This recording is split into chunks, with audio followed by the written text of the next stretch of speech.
ထိုဝိတာခါတို့ဇနီးမောင်နှံမှသား10ယောက်သမီး10ယောက်တို့ကိုမွေးဖွားခဲ့ပါတယ်ထိုသားသမီးတို့တွင်လည်းတယောက်မှသား10ယောက်သမီး10ယောက်တို့ကိုမွေးဖွားကြပြန်ပါတယ်ဝိတာခါရဲ့ထိုမြေးတို့တွင်လည်းတယောက်မှသား10ယောက်သမီး10ယောက်စီမွေးဖွားကြပါတယ်ဒီလိုနဲ့ဝိတာခါမှာသားမြေးမြစ်အားလုံးပေါင်း8420ရှိလာခဲ့ပါတယ်ဝိတာခါရဲ့သားသမီးမြေးမြစ်အားလုံးဟာအနာရောဂါမရှိအမြဲတမ်းကျန်းမာကြပါတယ်ဝိတာခါမှာစင်ပလောင်ကြီး9စီးအားရှိပါတယ်ဝိတာခါရဲ့အသက်က120ရှိပါတယ်ဦးခေါင်း၌စပင်ဖြူခြင်းမရှိအမြဲတမ်းအသက်16နှစ်အရွယ်လိုနှုတ်ပြိုနေပါတယ်ထိုင်နေနဲ့အိတ်နေနဲ့လမ်းသွားနေနဲ့လောင်းနေနဲ့အမြဲတမ်းတင့်တယ်နေပါတယ်ပတေနရီကောသလာမင်းကြီးသည်ဝိတာခါမှာစင်ပြောင်9စီးတို့၏အားအစွမ်းကိုစောင်းနိုင်၏ဟူသောစကားကိုကြားရသဖြင့်ကျောင်းတော်သို့သွား၍တရားနာပြီးပြင်လာသောအခါကာလ၌ဝိတာခါ၏အားအစွမ်းကိုစုံစမ်းလိုသည်ဖြစ်၍စင်ပြောင်ကြီးကိုလွှတ်လိုက်စေပါတယ်စင်ပြောင်ကြီးသည်နှမောင်းကိုပြင်းမြောက်၍ဝိတာခါရှိရာသို့ပြေးသွားပါတယ်ထိုဝိတာခါ၏အချံရန်မိမ900တို့တွင်အချို့သောမိမတို့သည်ထွက်ပြေးကုန်ကြပါတယ်အချို့သောမိမတို့ကတော့ဝိတာခါကိုဝန်ရံပြီးကာကွယ်ပေးကြပါတယ်ဝိတာခါလေသူမစီပြေးဝင်လာသောစင်ပြောင်ကြီးရဲ့ဦးခေါင်းကိုလက်ညှိုးဖြင့်ထောက်၍အတအရာတွန်းထုတ်လိုက်ပါတယ်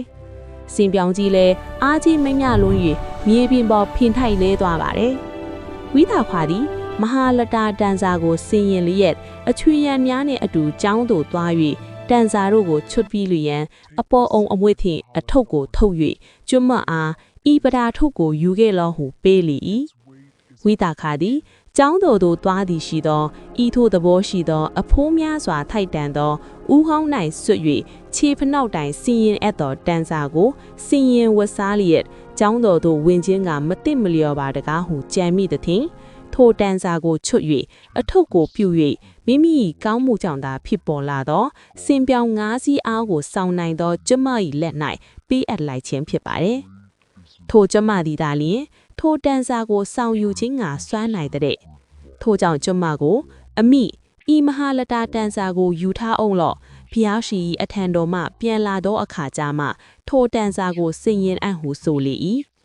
ထိုတန်စာကိုကပေးအပ်ပြီးလျင်ကနမထကတန်စာကိုစင်ရင်၍မြတ်စွာဘုရား၏အထံတော်သို့ချင်းကပ်၍တရားတော်ကိုနာကြားပါ၏တရားနာပြီး၍ပြန်လာကြသောအခါဝိတာခါ၏မဟာလတာတန်စာကိုယူသိမ်းထားသောထိုကျမသူလေတန်စာကိုတတိလွတ်ကိန်းသဖြင့်မေ့လျော့ခဲမိပါတယ်ဝိတာခါ၏မဟာလတာတန်စာကိုစောင်းထဲမှချိတ်ဆွဲလျက်ရှင်အာနန္ဒာကသိမ်းဆည်းယူထားပေးပါတယ်မဟာလတာတန်စာကိုယဟန်တော်၏လက်နှင့်ထိလိုက်ပြီးဖြစ်သောကြောင့်ဝိတာခါလည်းရောင်းပြီးလှူလိုက်ဖို့ဆုံးဖြတ်လိုက်ပါတယ်လဲရင်ပေါ်မဟာလတာတန်စာကိုတင်၍မြို့တကာလဲ၍ရောင်းချတော်လဲဝေနိုင်သူမရှိသလိုဝေနိုင်သူလည်းမရှိကြပါဘူးထို့ကြောင့်ဝိတာခါသည်မိမိကိုယ်တိုင်ပင်လျင်ထိုမဟာလတာတန်စာ၏အဖိုးကိုပေး၍တသိမ်းအလွန်ရှိသောကိုးကရိတ်တော်ဥစ္စာတို့ကိုလှဲ၌တင်၍ကျောင်းတော်သို့ဆောင်ယူလျက်မြတ်စွာဘုရားကျောင်းသို့သွားကြပါတယ်ဖျားရှင်အားရှခုပူဇော်လျင်ဘုန်းတော်အလွန်ကြီးမြတ်တော်မူသောဖျားတပည့်တော်မ၏မဟာလတာတန်စာကိုယဟန်တော်ရဲ့လက်နှင့်ထိကိုက်လိုက်လေပါတယ်ထိုမချီမြတ်လက်နှင့်ထိကိုက်လိုက်သောအခါမှဆော့၍ထိုတန်စာကိုတပည့်တော်မှဝတ်စားနိုင်ကြောင်းမတတ်နိုင်ပါတော့ပါထိုတန်စာကိုစွန့်လွတ်၍ရောင်းချပြီးအတ်တော်ကပ္ပိယပဒါကိုဆောင်ဖို့လူတန်းအံဟုလှဲလီရောင်းချစေတော်ပါသောဝယ်ယူခြင်းကစွမ်းနိုင်သူကိုမမြင်ခြင်းကြောင့်တပည့်တော်မှပင်လျင်တန်ဖိုးကိုပေး၍ဝယ်ယူပြီးမှထိုတန်စာအဖိုးကိုယူဆောင်၍လာခဲ့ပါသည်စွန်တင်းကန်ကြောင်စေလီးပါသောပစ္စည်းတို့တွင်ဘာပစ္စည်းကိုဆောင်ယူလူတန်းရပါသလဲဖျားလို့ရှောက်ပါတယ်ဝိတာခာဒါဤကာမတင်သည်မြို့၏အရှိသမတ်၌တန်ဃာတော်အပေါင်းသတင်းသုံးနေစရာအကြောင်းကိုစောင့်လို့ရငါတင့်လျော်ပေးသည်ဟုဖျားရှင်ကမိန့်တော်မူပါတယ်ဝိတာခါရဲ့ကျောင်းလူဒကိစ္စအတွက်ဖျားရှင်ရဲ့စေခိုင်းခြင်းကြောင့်ရှင်မောဂလန်မထေမြတ်ကတာဝန်ယူလိုက်ပါတယ်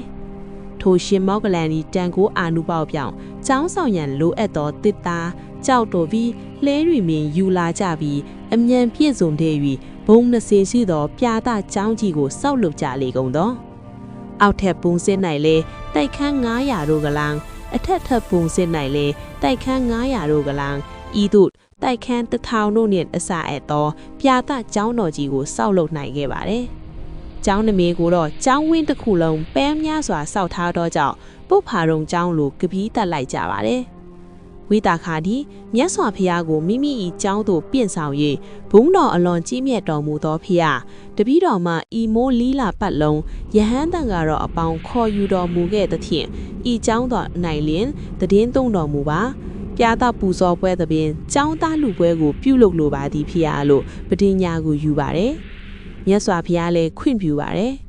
ဝိတာခါသည်ထိုအခါမှစ၍ဖျားအမှုရှိသောယဟန်တန်ကတော့အားကျောင်းတော်၌လျင်အလူဒါနကိုပေးလူစွန့်ကြခဲ့ပါတယ်။ဝိတာခါဘာလို့ဒီလောက်ကံကောင်းသလဲဆိုတော့ဘသူမတူတော့ဖျားရှင်ပွင့်ခဲ့စဉ်ဖျားရှင်နဲ့ယဟန်တာတသိန်းကို9ရက်ပတ်လုံးစွန့်ကက်ချင်းစော့သောပစ္စည်း၄ပါးအလူကိုပြုလုပ်၍စုပိုင်ခဲ့သောကြောင့်ဂေါတမဖျားရှင်ပွင့်သောအခါသူမရဲ့တောင်းဆိုများပြည့်၍ဘဝတန်တရားပြတ်သွားခဲ့ပါရဲ့။ဝိတာခအကြောင်းလဲပြီးပါပြီ။နောက်ထပ်ဘ ഹു တုတ္တများလေ့လာဖို့ like follow and subscribe လုပ်ထားကြပါအောင်နော်။